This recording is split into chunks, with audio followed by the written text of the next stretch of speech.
விவசாய குடும்பத்தில் பிறந்த கண்ணன் தமிழ் மொழி மீது மிகுந்த ஆர்வம் கொண்டவர். தமிழ் இலக்கியத்தை கற்றுத் தேர்ந்தவர். தனது பேச்சாற்றல் மூலம் பல பட்டிமன்றங்களில் பார்வையாளர்களை கட்டி போட்டவர்.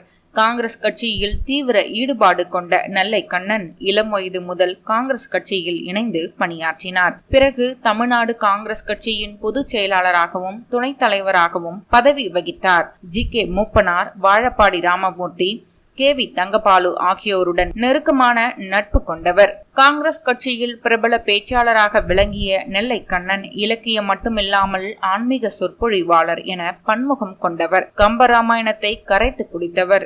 1996ஆம் ஆண்டில் சேப்பாக்கம் தொகுதியில் கருணாநிதியை எதிர்த்து போட்டியிட்டவர். அன்று அதிமுக காங்கிரஸ் கூட்டணியில் நெல்லை கண்ணன் வேட்பாளராக அறிவிக்கப்பட்டு தேர்தலில் தோல்வியும் அடைந்தார். ஆனால் அதிமுகவுக்காக இவர் பிரச்சாரம் மேற்கொண்ட போது திமுகவை சரமாரியாக விமர்சித்தார்.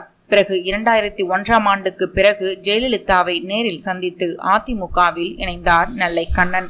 ஆனால் அவரால் அதிமுகவில் நீண்ட நாட்கள் நீடிக்க முடியவில்லை. ஒரு ஆண்டுக்கு பிறகு அவர் மீண்டும் காங்கிரஸ் கட்சிக்கு திரும்பினார்.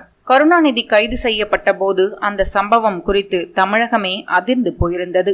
பலரும் தங்கள் கண்டனங்களையும் வருத்தத்தையும் பதிவு செய்தனர். ஆனால் நெல்லை கண்ணன் மட்டும் கருணாநிதி கைதாக்கிய போது ஐயோ கொல்றாங்க என்று எழுப்பிய சப்தத்தையும் குரலையும் கிண்டல் செய்து பேசினார். போதா குறைக்கு எந்த நேரமும் கருணாநிதியை காங்கிரஸ் சார்பாக திட்டிக் கொண்டே இருந்தார்.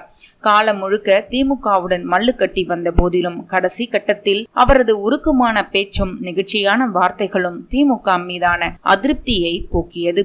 விசிக விழா ஒன்றில் இந்த தலைமுறைக்கு உங்களை விட்டால் ஆள் இல்லை, உங்கள் உடல் நலனை பார்த்து கொள்ளுங்கள் முதல்வரே, நீங்கள் முதல்வராக பதவியேற்ற போது முத்துவேல் கருணாநிதி ஸ்டாலின் என்றவுடன் உங்கள் துணைவியார் கண் கலங்கினார். அப்போது நானும் கண் கலங்கி விட்டேன். நீங்கள் நீண்ட காலம் வாழ வேண்டும் என கண்ணீர் மல்க பேசியிருந்தார். அதனுடன் காமராஜரோடு முதல்வர் ஸ்டாலினை ஒப்பிட்டு நெல்லை கண்ணன் பேசியது அந்த சமயத்தில் பேசு பொருளானது. சில ஆண்டுகளுக்கு முன்பு விஜய் டிவி நடத்திய தமிழ் பேச்சு எங்கள் மூச்சு என்ற நிகழ்ச்சிக்கு நடுவராக இருந்தார் நெல்லை கண்ணன். இந்த நிகழ்ச்சி தமிழகத்தில் எண்ணற்ற தமிழ் பற்றாளர்களை உருவாக்க காரணமாக இருந்தது.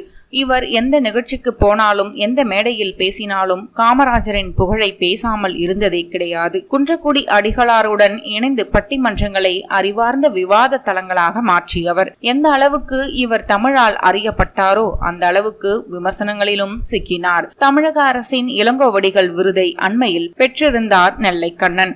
கடந்த 2020இல் குடியுரிமை திருத்த சட்டத்திற்கு எதிரான இஸ்லாமிய அமைப்புகள் நடத்திய மாநாட்டில் பேசிய நெல்லை கண்ணன் பிரதமர் நரேந்திர மோடி, மத்திய அமைச்சர் அமித்ஷா ஆகியோருக்கு எதிராக கடுமையான விமர்சனங்களை முன்வைத்தார். இதனால் கைது செய்யப்பட்டு பின்னர் விடுவிக்கப்பட்டார். இப்படி அரசியலில் தீவிரமாக செயல்பட்டாலும் அவரால் தேர்தல் அரசியலில் வெற்றி பெற முடியவில்லை. இருந்தாலும் நெல்லை கண்ணன் தொடர்ந்து பட்டிமன்றம், இலக்கியம், சமய சொற்பொழிவு நிகழ்த்தி வந்தார். இவருக்கு 2 மகன்கள் உள்ளனர். மூத்த மகன் சுரேஷ் கண்ணன் திரைப்பட இயக்குனராகவும் எழுத்தாளராகவும் உள்ளார். குறிப்பாக தமிழ் சினிமாவில் மாபெரும் வெற்றி பெற்ற அசுரன் படத்திற்கு இவர்தான் வசனம் எழுதியவர். 2வது மகன் ஆறுமுகம் புதிய தலைமுறை செய்தி தொலைக்காட்சியில் பணியாற்றி வருவது குறிப்பிடத்தக்கது. இந்த நிலையில் உடல்நலக் குறைவு காரணமாக நெல்லை கண்ணன் இன்று காலமானார். அவரது மறைவுக்கு பல்வேறு தரப்பினரும் இரங்கல் தெரிவித்து வருகின்றனர்.